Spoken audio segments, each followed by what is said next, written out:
Hello, my name is Emily from Phase, and I'm here today to do the first workshop in our Grow series with you.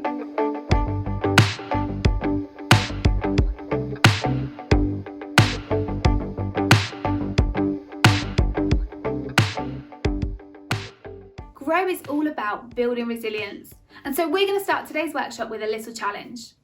I wonder how many of you have been doing your Joe Wicks workouts while you've been at home during lockdown. Well, Hannah's going to do a quick challenge of holding a squat for as long as she can. And what I want you to do is to do it with her. See if you can hold the squat for as long as Hannah can. If you need to stand up for a minute and shake your legs out, that's absolutely fine. But remember to go back and keep going. So over to Hannah. Are you ready? Show me your best squat. 3, 2, 1, let's go.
Okay, so hands up, who managed the same amount of time as Hannah? Well done. And how many people had to give up but then carried on and tried again? Fantastic. Well, that is a really simple example of resilience. Resilience is about our ability to keep going when things are difficult or when we want to give up. And also about our ability to pick ourselves up and to try again when we don't get things right straight away. And we're going to be thinking about resilience over the next 3 sessions. But in this session particularly, we are going to be thinking about the different emotions that we feel and how they can actually be useful to us, especially if we learn to manage them in a positive way. So there's 3 things that I want you to remember about emotions. Number 1 is that emotions are helpful. Emotions are our body's way of trying to tell us something. If we're feeling angry or sad, it's sometimes our body's way of telling us that we need to have a nap or we need to eat something. I wonder if you've ever heard of the fight or flight response. So let's think about this caveman. Here he is, he's walking around and he's going to pick up some fruit when suddenly he sees a bear coming towards him. His brain sends a message to his body to get ready to fight or to run away. So his eyes might get really wide. His hands might start to feel clammy or sweaty. His heart might start to beat really fast. His breathing is going to get quicker and quicker. His muscles might start to feel tense or start to shake. He might even get a horrible sick feeling in his tummy. All these things are happening because his body is trying to get all the energy that it needs to keep him safe from the bear. All those things don't feel very nice, but they're our body's way of trying to keep us safe because it thinks we might be in danger. So our emotions are helpful. If you've got a big test coming up, you might start to feel a little bit worried. But that little bit of worry is what's going to help you to stay focused and to work hard before your test. However, if we start to get too worried, that's when it can become a problem. So our emotions are helpful. Number 2 is that our emotions are normal. Everybody has days where they feel worried or sad or angry or disappointed or whatever it might be. Sometimes those emotions don't feel very nice, but they're normal emotions that everybody feels. And finally, our emotions are important. Our emotions have a big effect on us and on the things that are going on in our lives, so it's important that we learn to name them and we learn to talk about them and how we're feeling and why we might be feeling it. And emotions can feel really overwhelming, so it's also important that we learn to cope with them and manage them in a positive way, which is something that we're going to be thinking about a little bit later on in the workshop. So our emotions are helpful, they're normal, and they're important. Why don't you write those 3 on the front of your booklet now?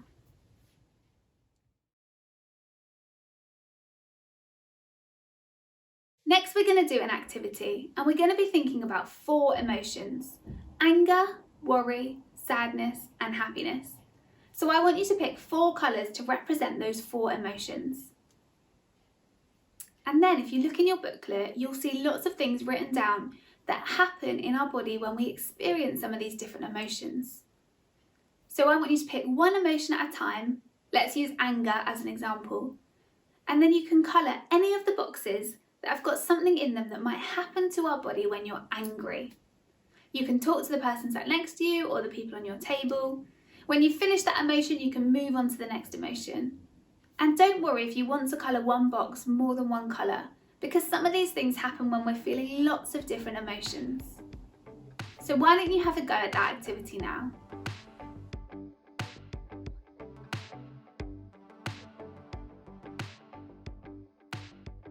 So let's have a think about some of these answers.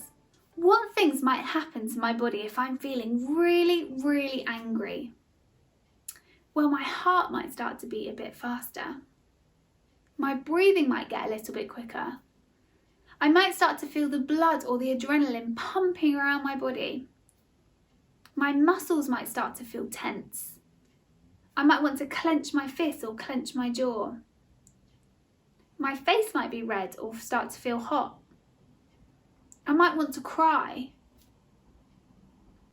So well done if you wrote down any of those answers. What might happen in our body when we feel worried? Well, again, my heart might start beating faster and my breathing might get quicker. I might be able to feel the adrenaline in my body. I might feel like I've got butterflies in my tummy or start to feel sick. I might even want to cry. I might feel really restless and like I can't sit still, or might notice my hands or my legs start to shake. My hands might even start to feel clammy or sweaty. So well done if you wrote down any of those answers. And finally, what might happen in our body when we feel sad? Well, again, my breathing might start to get faster. I might frown. I might feel a lump in my throat or start to cry. I might get those butterflies in my tummy again, or feel a real lack of energy. So well done if you got any of those answers. But remember that we all experience emotions in different ways. So don't worry if you got slightly different answers to what I've put. Now, anger, sadness and worry are really useful and important emotions, but they can leave us feeling a little bit horrible. And sometimes we don't know how to manage them, or we do things that aren't helpful.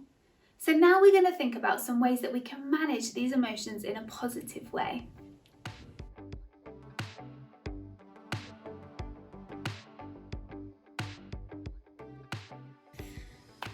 So we're going to start by thinking about anger. When we're angry, our heart might start beating faster, our breathing might get quicker, all that tension might build up in our muscles that makes us want to clench our fists or clench our jaw. All that energy in our body is what might make us want to hurt somebody or to break something. So today we want to think about some more helpful strategies that we can use to manage that anger. So in a minute, I'm going to get everybody to stand up for me and I'm going to get you to run on the spot for 20 seconds. So why don't you all stand up without talking? And are you ready? 3, 2, 1, go.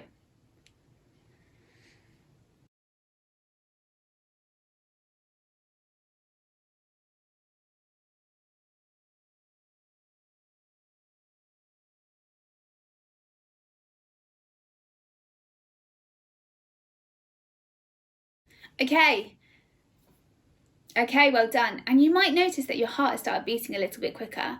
That blood is pumping around your body, a little bit like when we're angry. Okay, so everybody take a seat for me. And something that's really helpful for us when we're angry is to take some deep breaths. You might have been told that before. So I'm going to teach you a really quick and easy breathing activity. I need everybody to hold up their hand for me. And the first thing that we think when we see a hand held up like this is to stop. So this breathing activity reminds us to stop, to not do anything, to not make any decisions, but first of all to take 5 deep breaths. So we're going to breathe in as I go up my finger and we're going to breathe down as I go out. Are you ready? So breathe in and out. And in and out.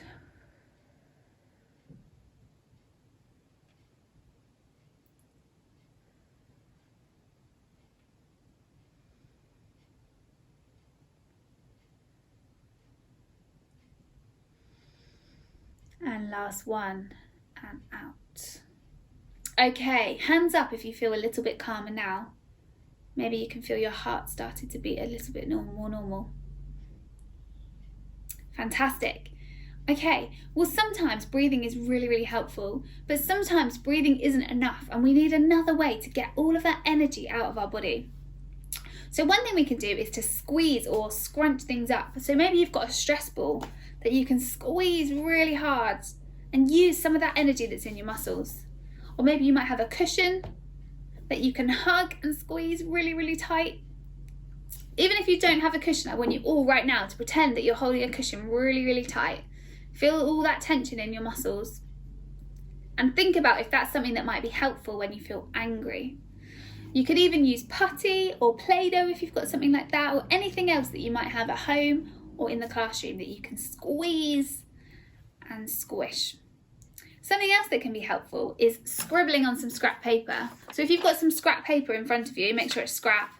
Why don't you scribble really hard on that paper? And think about if that's something that might be helpful when you feel angry. Or you could scrunch the paper up or rip it in half. But make sure that you're using scrap paper and make sure that you're doing it somewhere that's appropriate. Maybe only at home and not in the classroom. And finally, something else that can be helpful for us when we're feeling angry is to get outside and do something active. Maybe it's going for a walk, going for a run. Maybe you've got a punching bag in your garden. Maybe you've got a special spot where you can stomp up and down really fast. Anything that's going to get any of that aggression out. Or maybe it's even going and having a big cry and letting out some of that energy. So what I want you to do now is to talk to the person next to you or talk to your table, or maybe you want to discuss this as a class. Think about which of these strategies are going to be helpful for you when you're feeling angry, and you can circle them in your booklet. Try not to circle every single one, but pick out 2 or 3 that you think are going to be really helpful.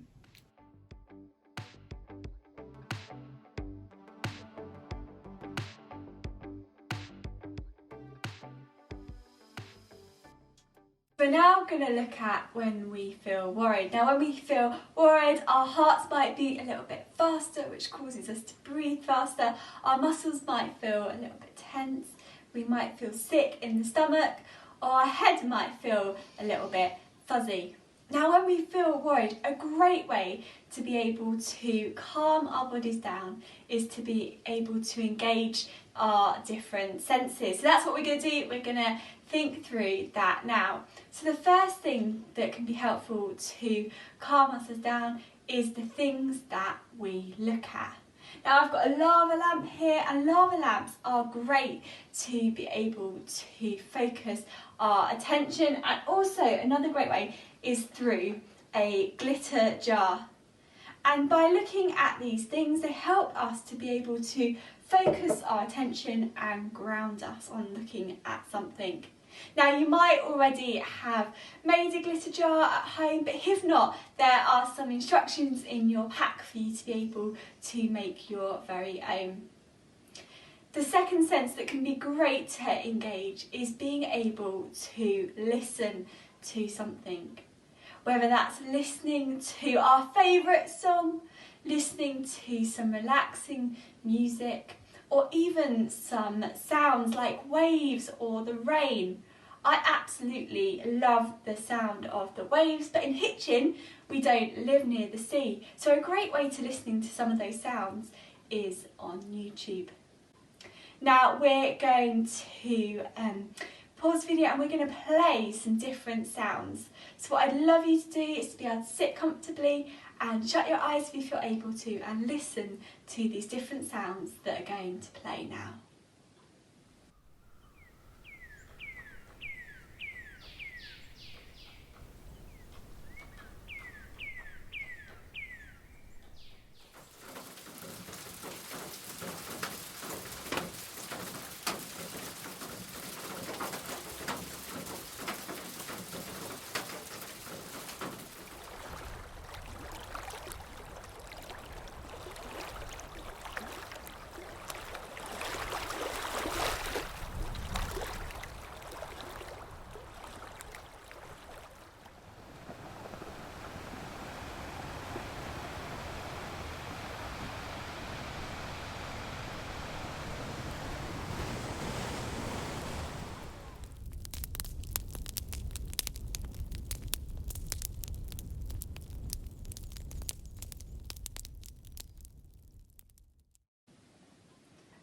Another great way to be able to calm ourselves and perhaps use some of that energy that we want to fidget with, perhaps if we're feeling worried, is by touching different objects. And so some great ones can be using plasticine, because you can mould it, you can squish it, or perhaps using blue tack to be able to fiddle with. Maybe it's having an object such as a button or a pebble that feels smooth, that you can just hold and you're able to focus on. Sometimes when we're feeling worried, we just want that comfort of being able to stroke something. So maybe at home you have a cuddly toy or a blanket or even a pet that you just love to be able to cuddle or be able to stroke. Another great way to be able to calm down and to be able to touch something is to be able to do some colouring. All these ways are great just to be able to focus on something, use some of that energy that we want to fidget with, and be able to touch different objects. So why don't you take a moment, if you've got something that you want to be able to get out and hold, then why don't you get that out now? So just like with anger, breathing techniques are really important to be able to slow our heartbeat down, especially if it's going a little bit faster because we're worried about something. Now Emily already showed us the hand breathing technique where we go up and down. And another great way is to be able to just take those deep breaths in and out. And I've got some bubbles here, which can be a great way to take those deep breaths in and out. Now you might not have bubbles with you, but that kind of taking that deep breath in and breathing out, if you are blowing some bubbles, is a great way to be able to slow your breath down. Another thing to be able to help with breathing is by using a pinwheel. If you haven't got one, then they're really easy to make, and there's some instructions in your pack for you to be able to make one at home. So those are just a few ideas on how you can be able to manage that emotion of anxiety and when we're feeling worried. So why don't you take a few minutes now to pause the video and chat to those on your table about some of the ways in which you might use to be able to calm down, and then circle those ones that you think would be helpful in your booklet.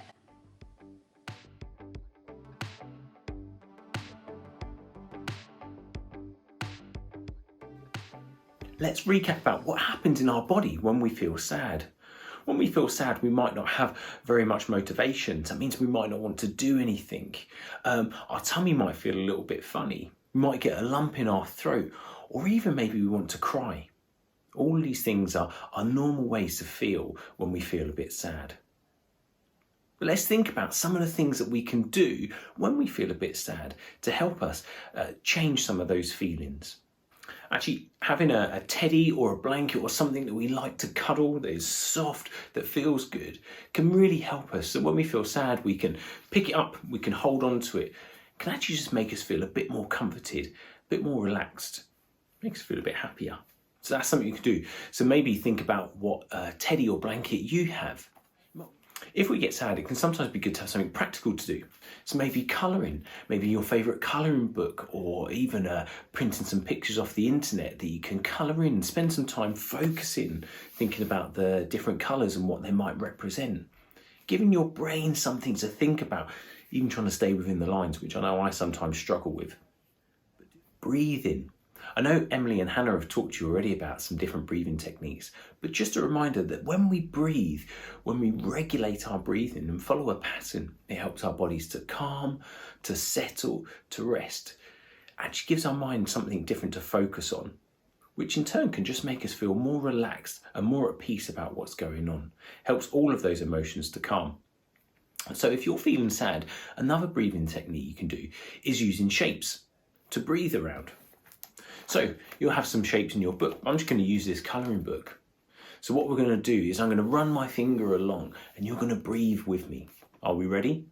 So we're going to start by breathing out. And in and out. And in and out.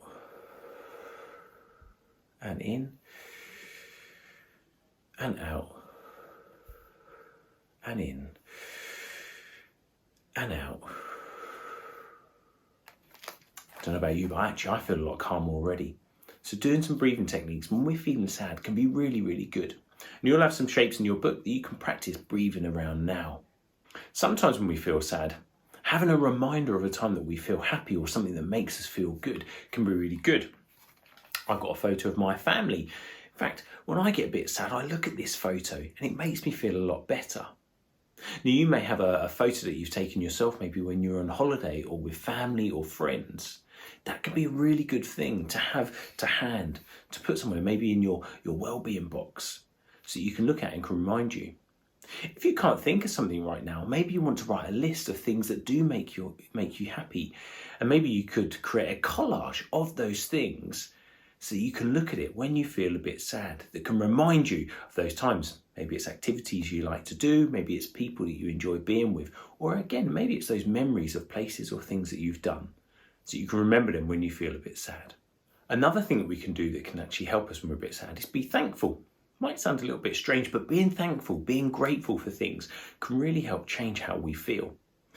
In your books, you'll have some space to write down some things that you are thankful for. And I encourage you to stop now what you're doing and pause this video and take a moment to think of 3 things that you're really thankful for.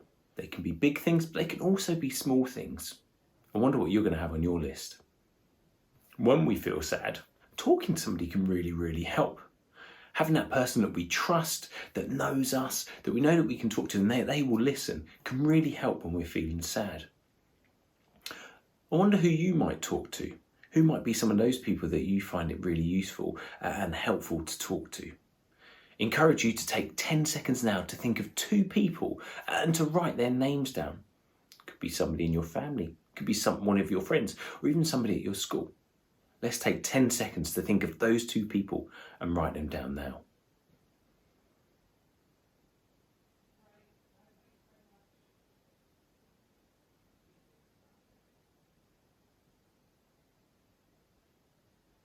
Wonderful. Well, I hope you've got those 2 people written down. And again, remember those. By writing them down, you can remember those people so that when you feel sad, you can go straight to them, call them, or on a video call, or even in person, be able to see them and speak to them.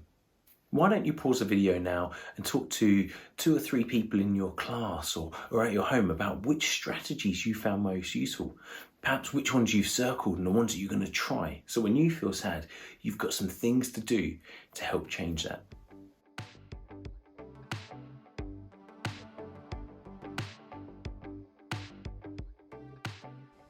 Okay, so hopefully after that you feel like you've got a toolkit of strategies that you can use to manage those emotions that are going to be really useful. I just want to show you a quick video to highlight the importance of managing our emotions in a positive way. This is Jim, and this bottle is going to show us all the things that Jim is feeling on the inside. His family had a big argument on the way to school with lots of shouting, so he came into school feeling a bit upset. His teacher asked him if he is okay, but he doesn't want to talk about it. Then Jim gets into the classroom and finds out that everybody needs to move seats. He's worried about being on a table with new people. His hands start to feel a bit clammy and his breathing gets quicker and quicker. Jim puts his hand up to answer a question and he gets it wrong. He's worried that people in his class are laughing at him. He feels a lump in his throat and his eyes start to get a bit teary. The boy sat next to Jim keeps nudging him while he's trying to work. He clenches his fist and he feels his heart beat faster and faster. He asks the boy to stop, but he just keeps on going. Jim is getting more and more angry. What is going to happen to Jim's emotions? Why don't we open the bottle and see?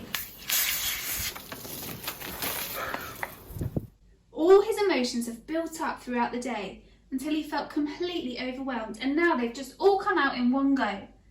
Jim shouts and pushes the boy off of his seat. What could Jim have done differently to manage those emotions in a positive way? Jim's family have an argument on the way to school. So when his teacher asks him if he's okay, he talks to her about what has happened and why he is upset. Jim gets to school and finds out that everybody has to move seats, but he remembers to use his hand to take 5 deep breaths. Jim answers a question wrong and he's worried that people are laughing at him, but he uses a small squishy toy in his pocket to comfort and reassure himself. When the boy sat next to Jim keeps nudging him, he gets more and more angry, but then he moves his chair away and does lots of running around at break time to use up all of that energy. What has happened to Jim's emotions now? Let's open the bottle again and see. Jim has been able to find small ways to manage his emotions during the day so that they haven't built up or overwhelmed him. Well, there we go. If we're able to find positive ways to manage those emotions, it's going to help us to be more resilient and to cope with situations that are going on. In the next 2 workshops, we're going to continue to use the things that we've learned today to think about how we can manage situations of change or situations of disappointment. So I hope you've enjoyed this workshop, I hope you found it useful, and I look forward to seeing you next time.